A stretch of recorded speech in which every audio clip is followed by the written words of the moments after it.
ದಾವಣಗೆರೆ ದಕ್ಷಿಣ ವಿಧಾನಸಭಾ ಕ್ಷೇತ್ರದಲ್ಲಿ ಮುಸ್ಲಿಮರ ಬಂಡಾಯದಿಂದ ಏದುಸಿರು ಬಿಡುತ್ತಾ ಇದ್ದ ಕಾಂಗ್ರೆಸ್ ಪಕ್ಷಕ್ಕೆ ಇವತ್ತು ನಿಟ್ಟುಸಿರೊಂದು ಸಿಕ್ಕಿದೆ. ದಾವಣಗೆರೆ ದಕ್ಷಿಣ ಕ್ಷೇತ್ರದ ಬಂಡಾಯ ಕಾಂಗ್ರೆಸ್ ಅಭ್ಯರ್ಥಿ ಸಾದಿಕ್ ಪೈಲ್ವಾನ್ ಅವರನ್ನ ಮನವೊಲಿಸುವಲ್ಲಿ ಕಾಂಗ್ರೆಸ್ ಪಕ್ಷ ಸಫಲ ಆಗಿದೆ. ಬೈ ಎಲೆಕ್ಷನ್ ಅಖಾಡದಿಂದ ಹಿಂದೆ ಸರಿಯೋದಾಗಿ ಸಾದಿಕ್ ಪೈಲ್ವಾನ್ ಘೋಷಿಸಿದ್ದಾರೆ. ಹಾಗೆ ಕಾಂಗ್ರೆಸ್ ಅಭ್ಯರ್ಥಿ ಸಮರ್ಥ್ ಅವರನ್ನ ಗೆಲ್ಲಿಸಿಕೊಂಡು ಬರುವುದಾಗಿ ಸಾದಿಕ್ ಪೈಲ್ವಾನ್ ಮಾತು ಕೂಡ ಕೊಟ್ಟಿದ್ದಾರೆ.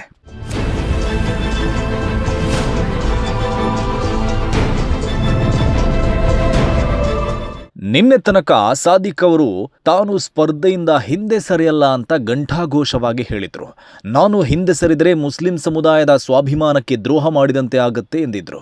ಆದರೆ ಇಂದು ಏಕಾಏಕಿ ಬೆಂಗಳೂರಿಗೆ ಬಂದ ಸಾದಿಕ್ ಪೈಲ್ವಾನ್ ಸಿಎಂ ಸಿದ್ದರಾಮಯ್ಯ, ಕೆಪಿಸಿಸಿ ಅಧ್ಯಕ್ಷ ಡಿಕೆಶಿ ಮತ್ತು ಕೆಪಿಸಿಸಿ ಉಸ್ತುವಾರಿ ಸುರ್ಜೇವಾಲ್ರನ್ನ ಭೇಟಿಯಾಗಿ ಮಾತುಕತೆ ನಡೆಸಿದರು. ಬಳಿಕ ಕೆಪಿಸಿಸಿ ಕಚೇರಿಯಲ್ಲಿ ನಡೆದ ಸುದ್ದಿಗೋಷ್ಠಿಯಲ್ಲಿ ಭಾಗಿಯಾದ ಅವರು ತಾನು ಸ್ಪರ್ಧೆಯಿಂದ ನಿವೃತ್ತಿ ಪಡೆಯುವುದಾಗಿ ಘೋಷಿಸಿದರು. ಕಾಂಗ್ರೆಸ್ ಅಭ್ಯರ್ಥಿ ಸಮರ್ಥ್ ಪರ ಕೆಲಸ ಮಾಡಿ ಅವರನ್ನ ಬಹುಮತದಿಂದ ಗೆಲ್ಲಿಸುವುದಾಗಿ ಹೇಳಿದರು.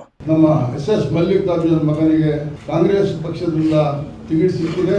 ಖಂಡಿತವಾಗೂ ಅಲ್ಪಸಂಖ್ಯಾತರು, ಅಹಿಂದ ವರ್ಗದ ಜನ, ಎಲ್ಲ ಧರ್ಮದ ಜನ ಅವರಿಗೆ ಭುಜ ಹಚ್ಚಿ ಅಂತರ ಮತದಿಂದ 9ನೇ ತಾರೀಕಿಗೆ ನಾವು ಮತ ನೀಡಿ ನಾವು ವಿಧಾನಸಭೆಗೆ ಅವರಿಗೆ ಕಳಿಸ್ಕೊಡ್ತೀವಿ ಅಂತ ಹೇಳಿ ತಮ್ಮ ಮೂಲಕ ಮಾಧ್ಯಮದ ಮೂಲಕ ಹೇಳಕ್ಕೆ ನಾನು ಇಷ್ಟಪಡ್ತೀನಿ.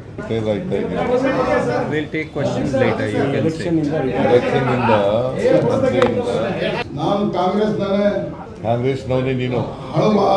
ನಾನು ರಿಟೈರ್ಮೆಂಟ್ ಆಗಿ ನಾನು ಕಾಂಗ್ರೆಸ್ಸಿಗೆ ಪೂರ್ಣ ಯಾವ ತರ ನಾನು ಸ್ಪರ್ಧೆಯಿಂದ ರಿಟೈರ್ಡ್ ಆಗಿದ್ದೀನಿ. ಪಕ್ಷ ಬಂಡಾಯ ಪಕ್ಷದಿಂದ ಸ್ಪರ್ಧೆಯಿಂದ ನಾನು ರಿಟೈರ್ಡ್ ಆಗಿದ್ದೀನಿ.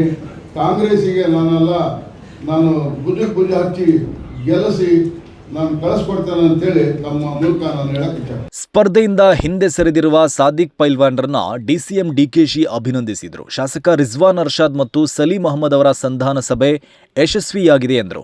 ಸಂಧಾನ ನಡೆಸಲು ನಾವು ಕೇಳಿಕೊಂಡಿದ್ದವರು ಕೇರಳಕ್ಕೆ ಹೋಗಿದ್ದರಿಂದ ಸಂಧಾನ ತಡವಾಯಿತು ಅಂತ ಜಮೀರ್ ಅಹಮದ್ ಖಾನ್ಗೆ ಪರೋಕ್ಷವಾಗಿ ಟಾಂಗ್ ಕೊಟ್ಟರು.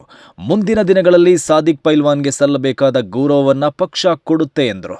ನಾನು ಈ ಪಕ್ಷನ ಉಳಿಸ್ಕೊಳ್ತೇನೆ, ಪಕ್ಷನ ಗೆಲ್ಲಿಸ್ತೇವೆ, ಎಲ್ಲರ ಜವಾಬ್ದಾರಿ ನಾವು ತೆಗೆದುಕೊಳ್ತೇವೆ.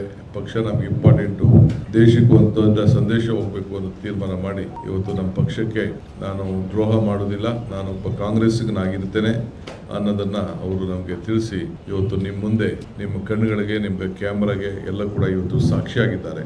ನಾನು ಪಕ್ಷ, ಮುಖ್ಯಮಂತ್ರಿ ಪರವಾಗಿ ಮತ್ತು ACC ಪರವಾಗಿ ನಾನು ಅವರಿಗೆ ತುಂಬ ಹೃದಯದ ಅಭಿನಂದನೆಯನ್ನು ಸಲ್ಲಿಸಲಿಕ್ಕೆ ನಾನು ಬಯಸ್ತೇನೆ. ಇನ್ನು ಸಾದಿಕ್ ಪೈಲ್ವಾನ್ ಸ್ಪರ್ಧೆಯಿಂದ ನಿವೃತ್ತಿಯಾಗಿರುವುದು ಮುಸ್ಲಿಮರ ಆಕ್ರೋಶಕ್ಕೆ ಕಾರಣ ಆಗಿದೆ. ನೀವು ಸಾದಿಕ್ ಪೈಲ್ವಾನ್ ಅಲ್ಲ, ನೀವು ಮೀರ್ ಸಾದಿಕ್ ಅಂತ ಹಲವರು ಕಿಡಿಕಾರಿದ್ದಾರೆ. ಸಾದಿಕ್ ಪೈಲ್ವಾನ್ ಮುಸ್ಲಿಂ ಸಮುದಾಯಕ್ಕೆ ದ್ರೋಹ ಮಾಡಿದ್ದಾರೆ, ಬೆನ್ನಿಗೆ ಚೂರಿ ಹಾಕಿದ್ದಾರೆ ಅಂತ ಹಲವರು ದೂರಿದ್ದಾರೆ. ಸಾದಿಕ್ ಪೈಲ್ವಾನ್ ಡೀಲ್ ಆಗಿದ್ದಾರೆ, ಕೋಟಿ ಹಣಕ್ಕೆ ಮಾರಾಟವಾಗಿ ಮುಸ್ಲಿಂ ಸಮುದಾಯದ ಸ್ವಾಭಿಮಾನವನ್ನ ಮಾರಾಟ ಮಾಡಿದ್ದಾರೆ ಎಂದು ಆಕ್ರೋಶ ವ್ಯಕ್ತಪಡಿಸಿದ್ದಾರೆ. ಸಾದಿಕ್ ಪೈಲ್ವಾನ್ ಅವರು ಸ್ಪರ್ಧೆಯಿಂದ ಹಿಂದೆ ಸರಿದರೂ ದಾವಣಗೆರೆ ದಕ್ಷಿಣ ಕ್ಷೇತ್ರದ ಮುಸ್ಲಿಮರ ಬಂಡಾಯ ಕಡಿಮೆಯಾಗಿಲ್ಲ. ಸಾದಿಕ್ ಪೈಲ್ವಾನ್ ಕಣದಿಂದ ಹಿಂದೆ ಸರಿದರೂ ಅಲ್ಲಿ ಇನ್ನಷ್ಟು ಬಂಡಾಯ ಅಭ್ಯರ್ಥಿಗಳು ಕಣದಲ್ಲಿದ್ದಾರೆ. SDPI ಅಭ್ಯರ್ಥಿಯು ಸ್ಪರ್ಧೆಯಲ್ಲಿದ್ದಾರೆ. ಸಾದಿಕ್ ಪೈಲ್ವಾನ್ ಕೈಕೊಟ್ಟಿದ್ರೂ ಮುಸ್ಲಿಮರ ಮತ್ತು ಅಹಿಂದ ಮತದಾರರು ನಮ್ಮನ್ನ ಬೆಂಬಲಿಸಬೇಕು ಅಂತ SDPI ಮನವಿ ಮಾಡಿದೆ. ಒಟ್ನಲ್ಲಿ ಸಾದಿಕ್ ಪೈಲ್ವಾನ್ ಬಂಡಾಯ ಶಮನವಾದರೂ ದಾವಣಗೆರೆಯಲ್ಲಿ ಮುಸ್ಲಿಮರ ಬಂಡಾಯ ಶಮನ ಆಗಿಲ್ಲ. ಅಲ್ಲಿನ ಅಸಮಾಧಾನ ಸದ್ಯಕ್ಕೆ ಸಮಾಧಾನ ಆಗುವ ಸಾಧ್ಯತೆಯೂ ಕಂಡು ಬರ್ತಾ ಇಲ್ಲ.